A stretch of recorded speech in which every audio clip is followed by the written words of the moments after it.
आप कहते हो कि मंदिर से जाते समय नंदी के कानों में कहकर चले जाओ। बैठिए बैठिए बैठिए बैठिए। बहुत सुंदर प्रश्न है आपके, बहुत भाव से और आनंद से आपने करा, और जनमानस के कल्याण के प्रश्न है ये, केवल आपके लिए नहीं है, ये सबके लिए इतने जोरदार प्रश्न हैं। जो गलती भी करते होंगे तो इसको सुधार सकते। आपने कहा कि नंदी के कानों में कहना चाहिए। लोग हंसते हैं, कहते हैं बताओ वो नंदी के कानों में भगवान को कहना चाहिए। वैसे तो हम आपको एक बात बता दें कि दुनिया के लोग किसी दूसरे धर्म की कभी हंसी नहीं उड़ाते।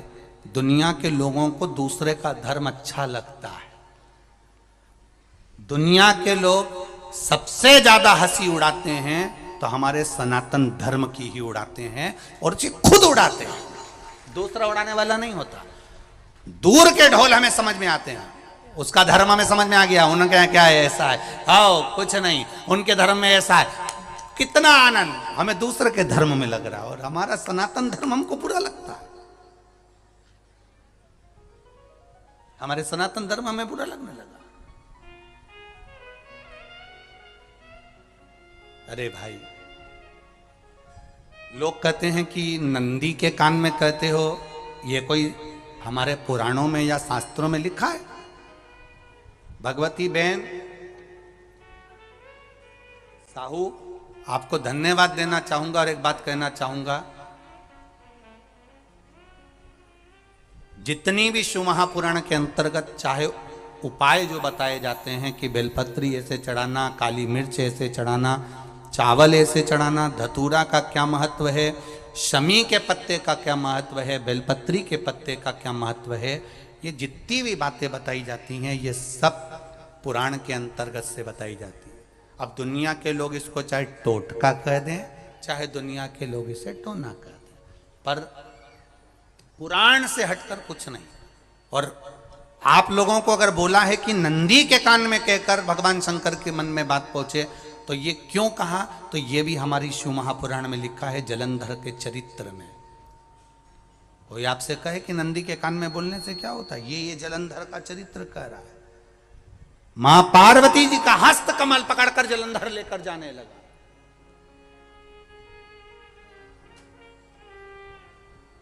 वृंदा का पति लेकर जा रहा।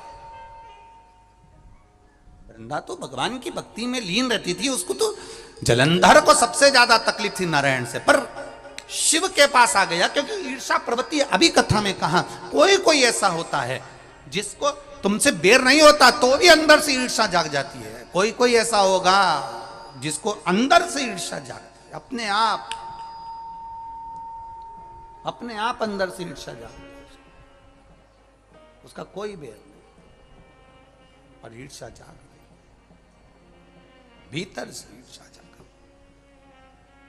ना आप उससे मिले हो, ना कभी वो आप उसके सामने बैठे हो।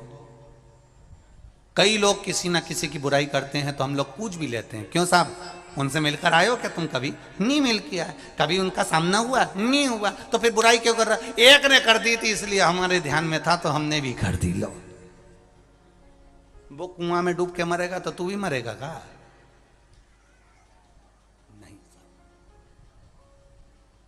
नंदी सामने बैठा है, गणेश जी को मालूम पड़ गया, कार्तिकेय को मालूम पड़ गया, मां पार्वती जी का हस्त कमल जलंधर ने पकड़ लिया और लेकर चला। मालूम पड़ गया, तब नहीं रहा गया। गणेश जी को क्रोध आ गया और गणेश जी महाराज आए, शिव जी को जगाने लगे। पिताजी पिताजी पिताजी कर कर जगाया, उठो पिताजी, पिताजी उठिए, पिताजी जागिए, पिता को जगा रहे हैं। भगवान शंकर नहीं उठे, तप में लीन थे। क्या करें हम? जलंधर के पास में इतना बल है, इतना बल है, और पिता की आज्ञा नहीं होगी तो हम कैसे मार देंगे इसको? मारने को तो हम मार दें। मां ने आज्ञा करी थी कि जलंधर उसको तारकासुर को मार दो, तो कार्तिकेय ने तारकासुर को मार दिया। शिव जी की आज्ञा नहीं तो हम इसको कैसे मारें? क्या करें? सब कुछ गणेश जी ने देख लिया, शंकर जी के ऊपर बहुत बहुत बहुत बहुत प्रार्थना कर कर देख ली, पर शंकर जी नहीं जागे। तब आखिरी में विनायक ने, गणेश ने, जितने लोग आस्था चैनल पर कथा सुन रहे हैं, जितने लोग फेसबुक यूट्यूब पर कथा सुन रहे हैं, इस बात को याद रखना कि नंदी के कान में कहने से क्या होता है वो ये इस कथा से सीख लेना। आखिरी में गणेश जी को लगा किसको कहूँ, शंकर जी भी तप में हैं, नंदी भी तप में हैं, मैं किसको कहूँ? शिव जी को कह के कर थक गया, पिताजी को बोल बोल कर थक गया, पिताजी जागते नहीं। अब मैं किसको कहूं ये बात, किससे कहूं?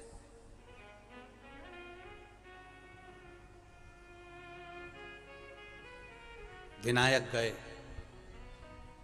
सीधे अब नंदी के पास में। नंदी भी तप में लीन थे, शंकर जी की ओर मुख था, शंकर जी की ओर मुख था।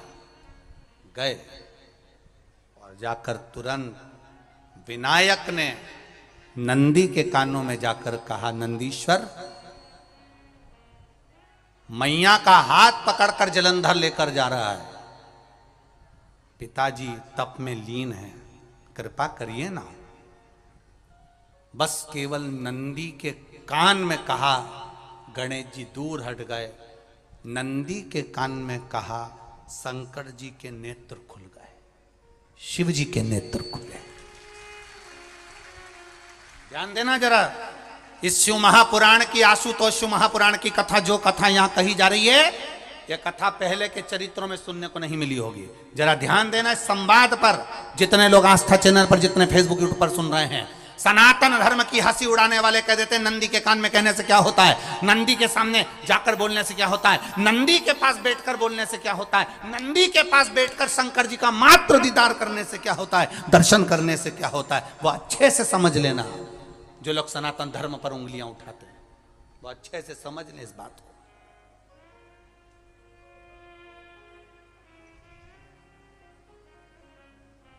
क्या होता है, नंदी तप में लीन, शिवजी तप में लीन, शिव नहीं उठ रहे। विनायक ने नंदी के कानों में जाकर कह दिया, नंदी के कान में जाकर कहा, नंदी के नेत्र नहीं खुले। नेत्र किसके खुले? जम के बोलो, महादेव के खुले, शिव जी के खुले। ये मन का तार, नंदी शंकर की आराधना कर रहे थे, शिव अपनी भक्ति में डूबे थे। यहां कहा, यहां पहुंचा, जो दिल में था उस तक बात पहुंच गई। नंदी के दिल में शिव थे, तुम कहे, नंदी ने शंकर तक बात पहुंचा दी। वो सूत्र जो बंधा था दिल से दिल तक का, वो पहुंच गया। वो सूत्र जो दिल से दिल तक बंधा हुआ था, मन से बंधा हुआ था, खबर वहां तक पहुंच गई, खबर पहुंच गई।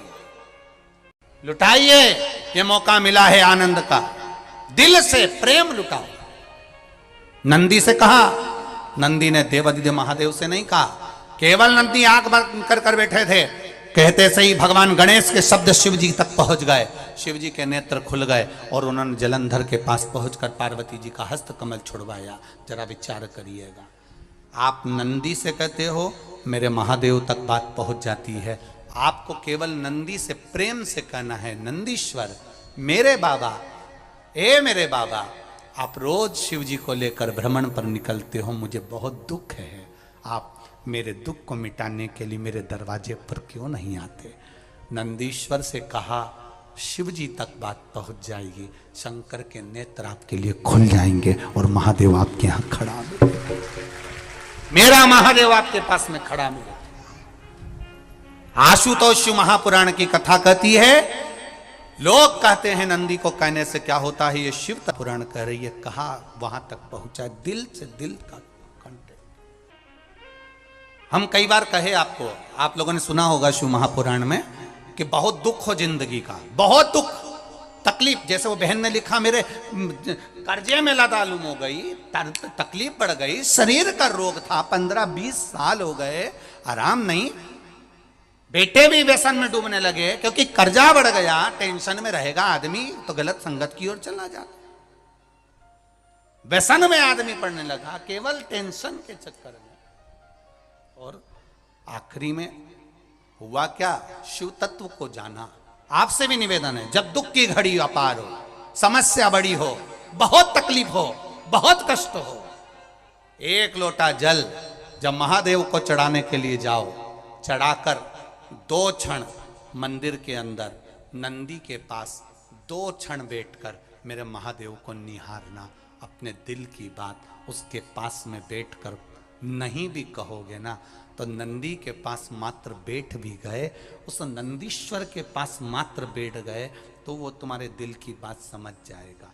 तकलीफ बढ़ गई ना, कोई बात नहीं, दवाई खाओ, डॉक्टर को दिखाओ, पर एक बार उस जल को शिव जी पे चढ़ाओ। चढ़ाकर जल लेकर जब घर जा रहे हो, 2 क्षण मेरे नंदीश्वर के पास में बैठ जाओ। नी भी कुछ कहना है मत कहो, एक बार उसके करीब में बैठकर दिल से, मन से मेरे महादेव से जो कहना चाहती हो, बस मन में भी धर लिया, तो मेरे नंदी ने सुनकर वो महादेव से कह दिया, दुनिया का सबसे ज्यादा तप करने वाला, समाधि में लगने वाला, साधना करने वाला, व्रत करने वाला, उपवास करने वाला, तप साधना में लीन होने वाला कोई है तो वो नंदीश्वर है, जो शिव जी के सामने बैठकर उनके सामने हमेशा सामने मुख कर कर तप में लीन रहे।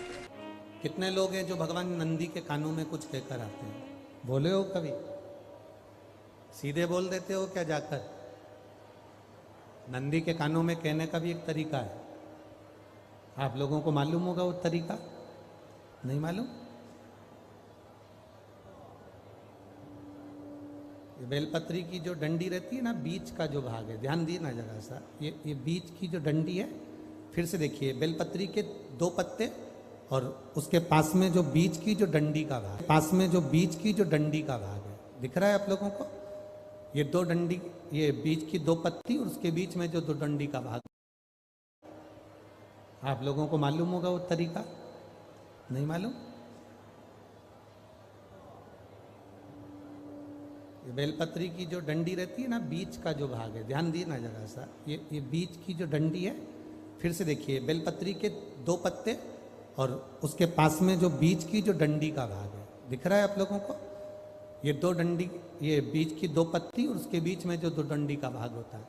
जब हम देवाधिदेव महादेव से कोई बात कहने वाले होते हैं ना, कि बाबा बहुत दुखी हूँ, बाबा बहुत तकलीफ चल रही है, बाबा मैंने एक कंपटीशन एग्ज़ाम में परीक्षा दी है, बाबा मेरे जीवन में ये तकलीफ हो रही है, बाबा, तब इस बेलपत्री की जो ये डंडी होती है, इस उंगली से, इस अंगुष्ठ से इस डंडी को पकड़ा जाता है और बाबा के कर्ण में कहने से पहले ये हाथ को नंदी के ऊपर रखकर फिर हम बाबा के नंदी के कानों में कहते हैं और चलते समय इस बेलपत्र को अशोक सुंदरी की जगह पर चढ़ाकर वापिस सजाते हैं।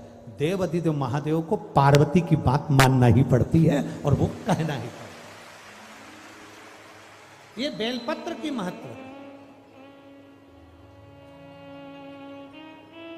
ये जितना फल एक बेलपत्र की पत्ती में, उतना की उतना फल हम आपसे फिर कहेंगे।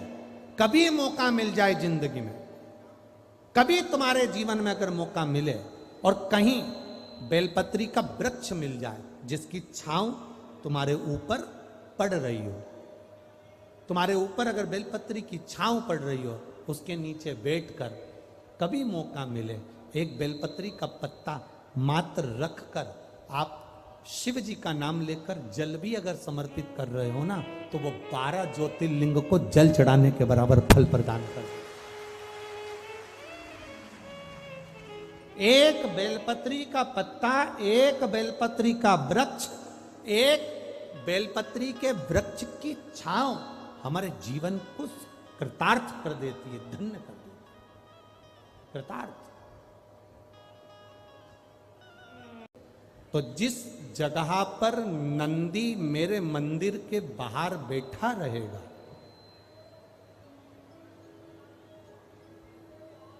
नंदी जिस जगह पर मेरे मंदिर के बाहर बैठा रहेगा, सुयशा उसके कर्णों में कर्णों के करीब में तू स्वयं विराजमान रहे। सुयशा, जब कोई नारी, जब कोई पुरुष, जब कोई बच्चा, जब कोई बुजुर्ग, जब कोई भी संसार सागर में रहने वाला मानव मेरे मंदिर में आएगा और नंदी के कान में कुछ कहकर जाएगा, तब तू उसको सुनकर माँ पार्वती से कहेगी। और पार्वती जब मेरे साथ प्रतिदिन प्रदोष काल में, प्रदोष के समय, शाम के समय भ्रमण पर जब पार्वती मेरे साथ जाएगी, तो पार्वती मैया जिसके सामने नंदी को रोक देगी, मैं उसके ऊपर कृपा करते हुआ चले जाऊंगा। ये हमारा भाव शिव महापुराण की कथा बना। तो शंकर जी के मंदिर जाते हैं तो आप जब वापिस लौट कर आते हैं तो नंदी के कान में, जब हम नंदी से कुछ कहते हैं, आप लोग जब वापिस लौट कर आते होंगे तो नंदी से कहकर आते होंगे ना कुछ ना। तो जब हम नंदी से कुछ कहकर आते हैं, आपने देखा होगा कई लोग नंदी के कान में कुछ कहते हैं, फिर नंदी का जो सींग होता है उस सींग के बीच में से शिवलिंग का दर्शन करते हैं। तो नंदी को जब कोई बात कही जाती है, नंदी से जब कुछ कहा जाता है कि हमारी बात शिवजी तक पहुंचाना, तो उसमें सबसे पहला अगर नाद करा जाता है नंदी के कानों में, तो ओम का नाद करा जाता है।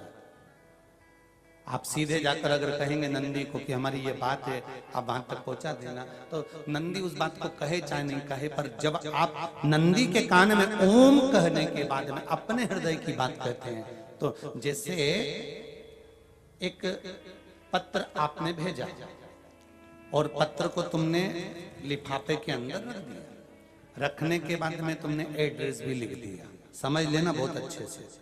एड्रेस लिखने के बाद में तुमने अपना मोबाइल नंबर भी लिख दिया, सब कुछ कंप्लीट कर दिया। अब इस लिफाफे को तुमको भोपाल भेजना है सागर से, और तुमने ले जाकर इस लिफाफे को डाकघर के डब्बे में डाल दिया। लिफाफा जाएगा, जम के बोलिए, एड्रेस पूरा लिखा है, पीछे तुम्हारा नाम भी लिखा है, मोबाइल नंबर भी लिखा है, सब कुछ लिख दिया, पर लिफाफा जाएगा नहीं। क्यों नहीं जाएगा? क्योंकि उस पर टिकट चिपका नहीं है। 15 पैसे का, 10 पैसे का, 25 पैसे का, या 1 रुपए का, या 2 रुपए का, उस पे अगर कोई टिकट चिपका होता, फिर आप उसको डालते तो जाता कि नहीं जाता? चले जाता। ये ओम सनातन धर्म के अंतर्गत जितने भी मंत्र होते हैं, जितने ब्राह्मण मंत्र का उच्चारण करते हैं, जितने ब्राह्मण मंत्र पढ़ते हैं और मंत्र का उच्चारण करते हैं, उसमें ओम का नाद क्यों करते हैं? क्योंकि ये हमारे श्लोकों को, हमारे शब्दों को, हमारे दिल की बात को टिकट का काम कर कर परमात्मा तक पहुंचा देता है। ये ओम अक्षर, ओम शब्द, ओम नाद। कभी कभी बेलपत्र देखना, जब बेलपत्र आप समर्पित करते हैं तो ऊपर वाली जो पत्ती होती है उस पे ओम लिखते हो। कई किसी को लिखते हुए देखा होगा, चंदन से, पीले चंदन से, लाल चंदन से। सबसे मूल 3 पत्तियों में बीच वाली जो पत्ती उस पे ओम लिख दिया, फिर इधर वाली में लिख दिया नमः, इधर वाले में लिख दिया शिवाय। कभी आपने देखा कि इधर वाली पत्ती में ओम लिखा हो, इधर में नमः लिख दिया हो, इधर में शिवाय लिख दिया हो? नहीं, लिखने वाला लिखेगा, क्योंकि जो विद्वान होता है, चतुर होता है, जिसमें विद्वत्ता होती है, वो सबसे ऊपर वाली पत्ती में ही ओम लिखेगा, क्योंकि उसको मालूम है ये ब्रह्मा है, ये विष्णु है और ऊपर शिव है। इन दोनों का समावेश ओम में है, इसलिए वो सबसे पहली पत्ती में ओम ही लिखता है।